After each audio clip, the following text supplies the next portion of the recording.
Assalamu alaikum our cute English learners, and I welcome you all to our another advanced English conversation class in Pashto language. نن دا درس دغه ویډیو سپیشلی خاص کر د هغو کسانو لپاره د څوک چې وزه په انګلیش باندې نه پوهیږم په انګلیش باندې زما دماغ نه رسی نن په دې ویډیو کې به دوه درې کسان په خپلو کې په یو عجیبه انداز سره په یو ښکلي او اسانه لهجه کې کنورسیشن کوي، یعنی خبرې اترې به کوي چې د دې نه هر څوک زده کړه کولی شي، هر څوک پرې پوهېدلی شي، حتی چې یو ماشوم پرې هم پوهېدلی شي. نو بس اوس تاسو داسې کار وکړئ چې یو کاپي او پین راواخلئ او ما پسې راځئ، ویډیو وګورئ او بیا په کمنټ سیکشن کې ماته خامخا ووایئ چې دې ویډیو تاسو ته څومره فایده درکړه، د دې ویډیو نه تاسو څومره زده کړه وکړه او دې ویډیو سره ستاسو څومره مشکل حل شو. Now let's dive into it. Staying in touch. Staying in touch مطلب دا دی په رابطه کې اوسېدل، خپل کور سره په رابطه کې اوسېدل، ملګرو سره. راځئ وګورئ دا کنورسیشن چې په دې کې څه دي. کاشف are you okay? What's the matter? کاشف are you okay? درې سنټنس څه مطلب دی؟ کاشفه ښه خو به یې که نه، خیر خو به یې که نه. کاشف are you okay? What's the matter? څه چل شوی دی؟ What's یا what is the matter؟ څه مسله ده، څه چل شوی چې خفه ناست دی؟ یو کس خفه ناست دی، خفه ناست دی، ته ورشي ورته وایې کاشف are you okay? What's the matter? دویم کس ورته څه وایي؟ یا کاشف why are you so sad؟ او کنه کاشفه ولې دومره خفه یې؟ یا کاشف او کنه کاشفه why are you so sad؟ ته ولې دومره خفه یې؟ د why مطلب دی ولې، so sad مطلب دی دومره خفه. My mother called me today. نن مې راته مور رنګ کړی و. My mother called me today. یاره نن مې راته مور رنګ کړی و. Is she alright؟ آیا ښه خو به یې که نه؟ Is she alright؟ دې سنټنس مطلب دا چې آیا مور خو به دې ښه یې که نه؟ ولې خیر شه، څه چل خو نه دی شوی. یا she's fine but I miss her. یا she is fine مطلب یې سره او ښه ده، بلکل ټیک ټاک ده. Yes she is fine but I miss her. خو یاره ډېره زیاته راته یادېږي.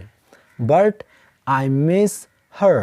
هغه کسان چې بهر اوسېږي الله دې دوی ته ډېر زیات اجر ورکړي، ځکه چې دا ډېر سخت کار دی د کور نه بهر اوسېدل. And I miss my other family and friends. او د کور نور غړي هم راته یادېږي، یعنی په کور کې چې نور کسان دي، رونه خویندې دوی هم راته یادېږي. And friends او ملګري مې هم راته یادېږي. And I miss my other family. د miss مطلب دی یادېدل. I miss ما ته یادېږي، لکه تاسو به اورېدلي وي I miss you. د I miss you مطلب دی ما ته یادېږي. د other family مطلب دا دی چې نور کسان هم راته یادېږي. And friends او ملګري مې راته هم یادېږي. ټوله ورځ به م کرکټ یې کولې، یو خوا بل خوا ډېر زیات راته یادېږي. I guess I'm homesick. یاره زه homesick یم. I guess I'm homesick. اوس homesick څه ته ویل کېږي؟ په یاد ساتئ هوم ویل کېږي کور ته، سیک ویل کېږي بیمار ته. هغه کس چې هغه په بهر ملک کې اوسېږي، یا بهر ملک کې نه، د یو ملک په بل ځای کې اوسېږي، د کور نه لرې مسافر وي او هغې ته خپل کور یادېږي، نو دا ویلی شي چې I am homesick. هغه کس چې کور ورته یادېږي هغې ته homesick ویل کېږي. یا I sometimes get homesick for my family. او بلکل یا I sometimes get homesick for my family. وی او یاره مالم کله کله دا ټول مسافر دي، دا بل قسم ورته وي یاره ما ته م کله کله کور راته ډېر زیات رایاد شي، مور پلار رونه او خویندې، و زه م homesick کېږم کله کله. me too بل کس ورته وایي زه هم، یاره ما ته م یادېږي. me too زه هم، یا so am I د دواړو یو مطلب دی. me too I really want to see my family and friends. زه هم د me too څه مطلب دی زه هم، یعنی ما ته م بل کس ورته وایي وایي ما ته م کور یادېږي. I really want to see my family and friends. زه م غواړم چې خپل ملګرو سره وګورم، د کور چې کوم کسان دي هغوی وګورم. How often do you hear from your family؟ ته څومره وخت بعد خپل کور سره رابطه کې، یعنی څومره وخت بعد خپل کور ته رنګ کې یا رابطه ورسره ساتې. How often do you hear from your family؟ د خپل کور سره څومره وخت بعد رابطه کې، جمعه په جمعه، میاشت بعد. Well beside messages I call them twice or thrice a month. ولوی with the messages نه علاوه the messages نه بغیر I call them زه هغوی ته رنګ کوم twice or thrice د twice مطلب دی دوه ځلته د thrice مطلب دی درې ځلته a month په میاشت کې و یاره د میسیجونو نه د دې نه علاوه دې نه بغیر په میاشت کې ورته بس دوه درې ځلته رنګ کوم. How about you؟ او ته ورته کله رنګ کې څومره وخت بعد خپل کور سره رابطه کې. دا سنټنس چې کوم دی how about you دا په ډیرو ځایونو کې استعمالیدلی شي او د دې مختلف مینینګ کیدلی شي. فار ایگزامپل یو کس تاسو نه پوښتنه وکړي د عمر په باره کې چې ته د څو کالو یې ته ورته خپل عمر ووایې نو بیا ورته ته داسې ویلی شي how about you نو دلته د دې مطلب دغه چې ستا عمر څومره دی. بل کس تا نه دا پوښتنه وکړي چې ته د کوم ځای سره تعلق ساتي تا ورته وویل چې زه د پلان کې ځای سره تعلق ساتم ته ورته ووایې how about you نو د دې مطلب دا چې او ته د کوم ځای سره تعلق ساتي. یا یو کس ستاسو نه داسې پوښتنه وکړي چې ته څنګه یې ته ورته ووایې I'm fine زه ښه یم نو ته ورته داسې ویلی شي how about you او ته څنګه یې. نو امید کوم چې په دې سنټنس باندې به تاسو پوه شوي یاستئ. I usually call home زه اکثر کور ته رنګ کوم. I usually call home د I مطلب دی زه usually دا usually نه دی ښه usually د دې مطلب دی اکثر لا. call کال مو وایي CALL کال مو وایي call home کور ته و زه اکثر کور ته رنګ کوم. I usually stay in touch just by WhatsApp because it's easy بل کس ورته څه وایي I usually stay in touch just by WhatsApp و زه اکثر له خپل کور سره رابطه کوم رابطه ورسره نیسم د WhatsApp په ذریعه باندې because it is easy ځکه چې دا آسان دی WhatsApp ډېر زیات آسان دی. I usually stay in touch just by WhatsApp because it's easy. Well, I really want to talk to my family but I don't have a smartphone. کاشف ورته څه وایي ډېر زیات چې خفه ناست او ورته وایي و زه غواړم چې ډېر زیات غواړم زړه مې کېږي چې کور سره رابطه وکړم خبرې ورسره وکړم خو یاره موبایل را سره نشته دی. Well, I really want to talk to my family but I don't have a smartphone. I don't have a smartphone مطلب دی ما سره سمارټ فون نشته موبایل را سره نشته. Oh, you must buy a smartphone. ورته وایي او ته خو بیا ضرور موبایل والا موبایل در سره نشته رابطه به څنګه کې ضرور ځان ته موبایل والا. Oh, you must buy a smartphone but if you can't buy you can use mine. ورته څه وایي که ته موبایل نشي اخیستی زما موبایل استعمال که څه خبره خو نه ده.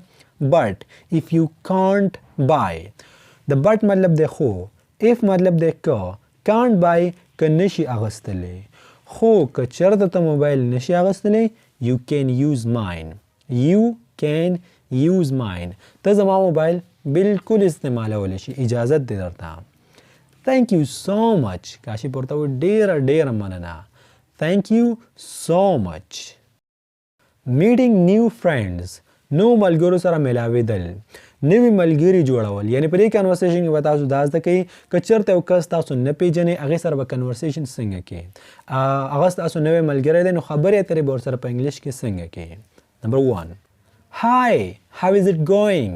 For example, یو کس په بازار کې ولاړ دی بل کس ورته راغی ورته وایي Hi د Hi مطلب دی سلام کوم How is it going مطلب دی ته څنګه یې. Hi, you are Mavia, right? ورته څه وایي وعلیکم سلام یا دام ورته وایي سلام کوم. You are ته Mavia ته Mavia یې right صحیح ویم که نه. لکه یو کس راغی ورته وایي سلام کوم څنګه یې دا بل کس ورته وایي وعلیکم سلام ته ماویا یې صحیح ده که نه صحیح مې وویل که نه ستا نوم ماویا دی. بل کس ورته وایي yeah and sorry you are احسان خان. بل کس ورته څه وایي او بالکل زه ماویا یم او ته خفه نه شي ته بل کس ورته داسې ویل احسان خان امزا. Oh yeah, we met in the market last Friday. او بالکل تیره جمعه مونږ په بازار کې ملاو شوي وو. Oh yeah, we met in the market last Friday. او بالکل تیره جمعه مونږ په بازار کې ملاو شوي وو. Yeah, absolutely. Now I remembered. هو بالکل اوس ما ته رایاد شو. Yeah, هو. Absolutely. بالکل. د absolutely مطلب سره بالکل. Now I remembered. اوس ما ته رایاد شو. Okay, so what are you doing here? ها نو دلته څه کې؟ Okay, ها. So no. What are you doing here? دلته څه کې په بازار کې څه کې؟ څه اخلې؟ څه ته راغلی؟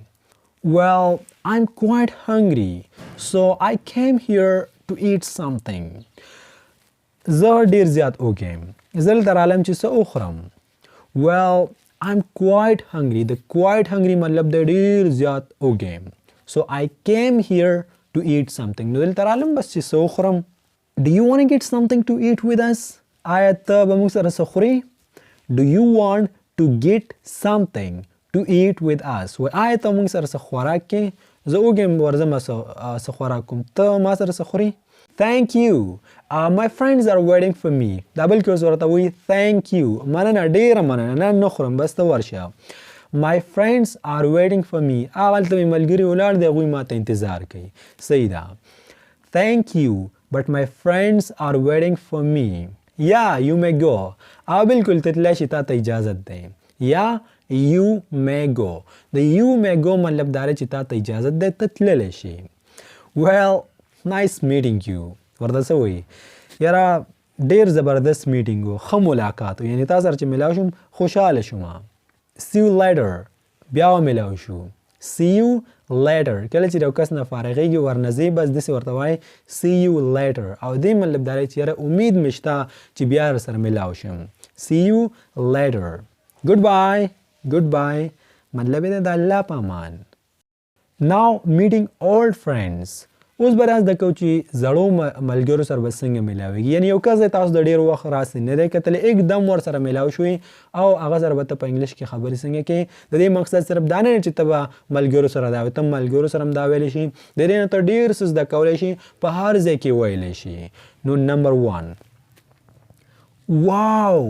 I can't believe it. Am I dreaming? څه وایي؟ واو.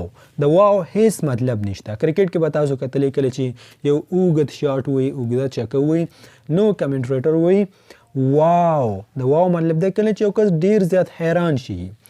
I can't believe it. په دې معنی خو زما یقین نه کیږي. Am I dreaming? آیا زه خوب ګورم؟ Am I dreaming? آیا زه خوب ګورم؟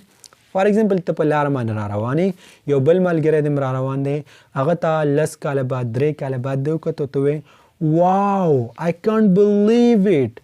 Am I dreaming? الو زما خو یقین نه کیږي آیا زه خوب ګورم که دا پېښه دی.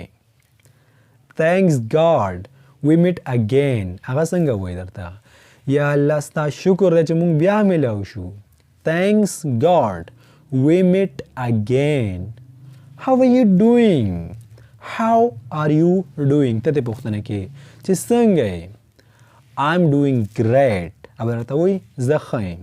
ګوره how are you ته څنګه یې. I'm fine. د دې همدغه مطلب دی. د هغې په ځای باندې تاسو how are you doing I'm great دا استعمالولی شئ. What about you? ته څنګه یې.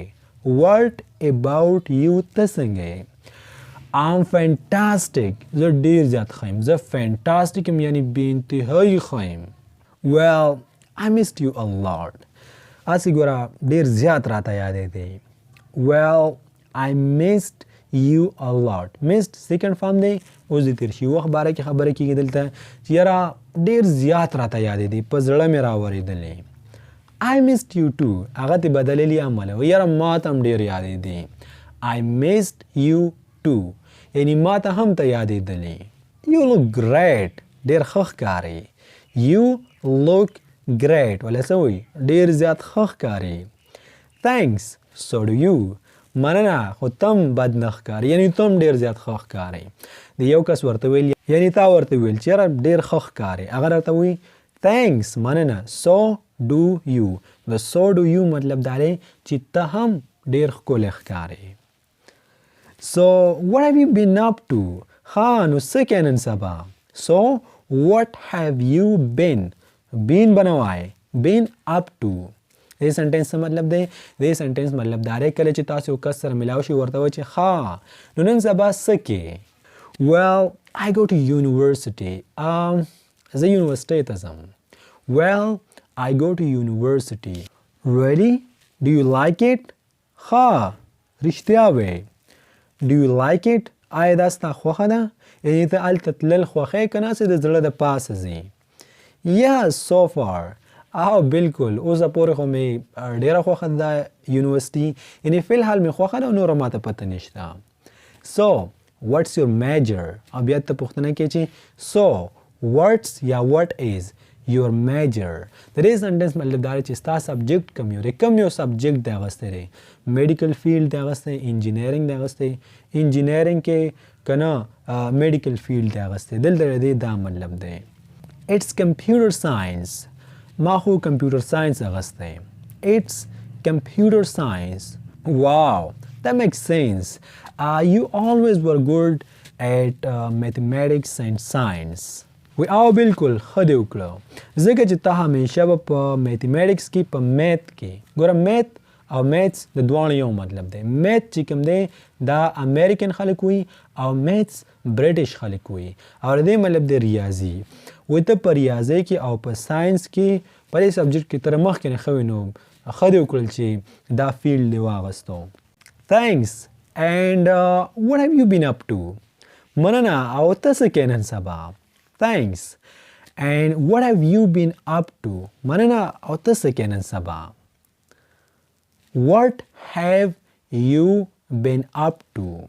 Well, I no more study. I work in a factory. زه نور سبقونه نه وایم. زه سبق نه وایم یعنی سکول کالج مې پریښی دی. I work in a factory. زه په یو فیکټري کې کار کوم. Are you kidding؟ هسې وی. Are you kidding؟ لکه پښتو کې چې مونږ خلکو ته وایو چې هسې وی یا هسې ګپ لګې. You are always a bright student. ته خو یو ډېر قابل سټوډنټ وی. You are always a bright student. و ته به همیشه و ته همیشه ډېر زیات قابل وی. دا ولې؟ د برایټ مطلب دی چمکدار، خو دلته دې مطلب دا نه چې ته چمکدار سټوډنټ وي، مطلب دلته دې دا دی چې برایټ سټوډنټ یعنی یو قابل سټوډنټ ته ویل کېږي. برایټ سټوډنټ یعنی یو قابل سټوډنټ. I was but I couldn't study further. زه اومه قابل اومه خو بس مخکې تعلیم مې اونه کړی شو. I was زه اوم but I couldn't study further. خو بس مخکې سبق مې اونه ویل شو، یعنی مخکې مې نشو کولی چې نور سبق ووایم. Why didn't you take admission؟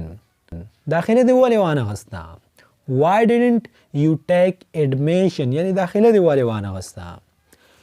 Well, I wanted but my father could not afford that. وی ما غوښتل خو داسې کار دی چې زما والد صاحب چې کوم دی زما پلار هغه دومره خرچه نشوه برداشت کولی. هغه زما فیس دا هر څه دومره پیسې دومره وس د هغه نه و چې هغه ماته د دې هر څه لپاره پیسې راکړی وی. Well, I wanted but my father could not afford that. Oh, so sad. کله د یو خفګان خبره تاسو واورئ خفه شئ پې نو او تاسو دا ظاهروئ چېرې د کس ته پته ولګي چېرې زه پې خفه شوم، بیا ورته ویلی شي Oh, so sad. ډېر خفه شوم. No, it's not a problem. It must be a blessing in disguise. نه څه خبره نه ده یاره په دې کې به م خیر وي. No, it's not a problem. صحیح مطلب دی چې څه خبره نه ده. It must be a blessing in disguise. دا چې کوم دی یو ایډیم دی. ایډیم څه ته وایي؟ ایډیم هغه جملو ته وایي چې هغه ښکاري یو شانتي او مینینګ یې بدل وي. د دې اصل کې مطلب دا دی لکه پښتو کې چې موږ وایو چې یاره په دې کې به یې خیر وي. نو په انګلش کې تاسو ویلی شي It must be a blessing in disguise. Allah will set things right. زموږ الله به خیر کړي. Allah will set things right. د دې سنټنس مطلب دا دی چې الله به خیر. او زه امید کوم چې دا کنورسیشن دا انګلیش خبرې اترې چې موږ تاسو ته کوم وکړئ دا به ستاسو ډېرې زیاته خوښه شوې وي ستاسو به په درد لګېدلې وي او که چېرته تاسو بیا هم یعنې نورې هم داسې ویډیوګانې کتل غواړئ زموږ په چینل باندې شته او که وایي موږ به نورې هم جوړې کړو په کمنټ سیکشن کې موږ ته ووایئ ځکه چې دا ستاسو خپل چینل دی تاسو چې د څه ضرورت هم وي موږ ته په کمنټ سیکشن کې ویلی شي او زه به انشاءالله پوره کوشش کوم انشاءالله زما به کوشش وي چې زه هر هغه څه تاسو هم چې هغې سره تاسو روان انګلیش زده کولی شي بس انشاءالله See you next time with another lesson. Until take care and goodbye. د جمعې ورځ ده او زه غواړم چې چېرته چکر ووم بس دغه ویډیو مې جوړه کړه او د الله په امان